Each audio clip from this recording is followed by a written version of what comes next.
So this morning we're going to talk about breakfast. My wife loves breakfast. I don't eat too much, but I can make it. And the thing she loves the most, I make scrambled eggs. And you've probably seen a lot of scrambled egg videos online, but they're from someone who's world famous or someone who's been doing it again for forever. And maybe they have a specialty ingredient sort of always on hand. Well, I just want to teach you a basic technique to get the best scrambled eggs you can possibly get. We just have to remember two things. If they look done in the pan, they're overdone. And number two, use more salt than you think. All right, let's get to cooking. Okay, so let's start here today with our eggs. There's 3 of them right there. And we've got some chives and some dill. I like dill because it's my favorite. Not everybody likes that, but chives work just as well. And they're freeze-dried and they taste pretty good. Got some butter, unsalted variety. You want to be able to use unsalted butter because you will need to control the salt in the recipe. All right, so next thing, we have our good old friends here, salt. I'm using the sea salt again. It's a little bit more mild. And our good friend black pepper. You don't want to salt it too heavy. That's why we're using the sea salt instead of something a little stronger. I also have some oil here. If you don't want to use butter, this is extra virgin olive oil with some Sorrento lemon flavor. And I have a dill flavored oil here if you like that. What's nice is if you can find this is from a local shop here in town. It'll give you the fragrance that you're looking for without having to get the fresh herbs. So it is very, very useful.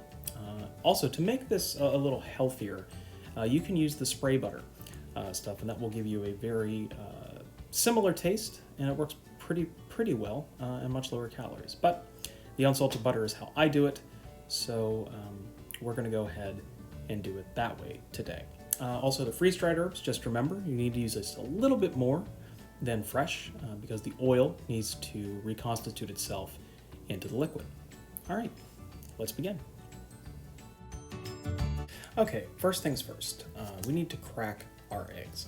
Now, I'm usually pretty terrible at this, so hopefully this goes okay and I don't screw up too bad. A good trick, though, is to, with the first egg, crack it against something flat, and that lessens the chance of a shell getting into your cracked eggs. So it's not foolproof, but it does help me quite a bit. So crack, there you go. Discard your shell. Next one, whoop, thank God I didn't drop that. Crack, and there it is. Okay. And the third one, crack and in. All right, we're good. To the stove. Okay, what we have here is a 10-inch non-stick skillet. You can use a smaller pan, an egg pan if you want, but this is easier to work with. It's a little more forgiving. You don't spill as much. And I have here a small spatula. This is good for getting into the little corners, and it's silicone, so it's not going to burn on you. So that's something to keep an eye out for.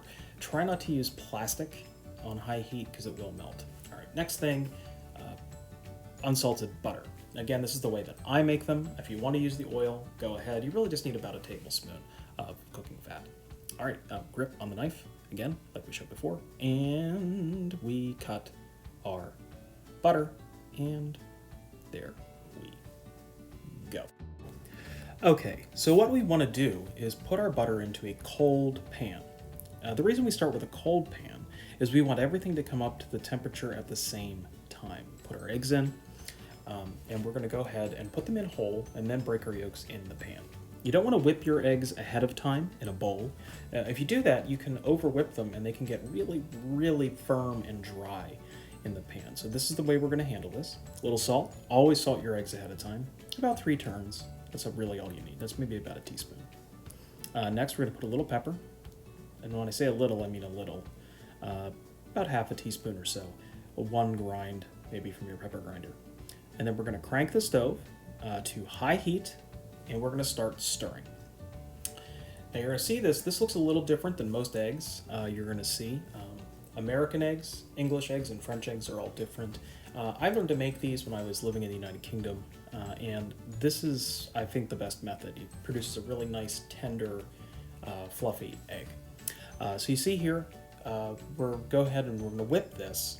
And the butter isn't quite melting yet, but just wait. This is going to happen really, really fast, so you can't take your eyes off of it. And again, this is all in real time here. So here we can see the little bits on the bottom there starting to form. We're going to go ahead and scrape around the pan here. So I can take it off the heat, it's just a little bit too hot. And you see the little white bits on the edge, you want to reincorporate those. The reason we're on high heat here is that I can then hold the pan above the flame and sort of cool everything down and control the heat by how close I put it and get that butter a nice, even, gentle melt. You'll see here the eggs are very, very liquidy, and that's good because that means the fat hasn't worked itself into the mix yet. So they're going to start to congeal here as soon as the butter starts to melt in, and it's going to get nice and silky and smooth and start to thicken. The more you stir, you're going to start seeing these tiny little tender curds form, almost like cottage cheese would be probably the closest analogy, just a little bit bigger than that. And again, see the butter is now almost melted, and this is going to happen really, really fast. So we've been cooking here for about maybe a minute, and this is how quickly this is all going to take place. So here they go. Eggs are coming together, and that little spatula does a great job. It just kind of gets in the nooks and crannies there. Now we're going to go ahead here towards the end. You see this bit here? You can scrape the bottom. You're getting a little bit of residual behind in the non-stick. This is when we want to toss in our herbage. This is going to look like a lot. It's about a tablespoon of freeze-dried dill. It's not, if you like that flavor. Chives, same thing. But you see this? Scrape here. All right, now we put in our herbs, just like that. And what we're going to do now is stir these herbs in, and then we are going to kill the heat because there is enough residual heat in the pan to finish cooking these eggs. And there we go. These are done. They look a little liquidy. I promise you they are not. These are finished. Remember, if it looks done in the pan, it's overcooked. So we're going to get our plate, stick it over our still warm burner there, and get a nice, perfect mound of scrambled eggs. And there it is.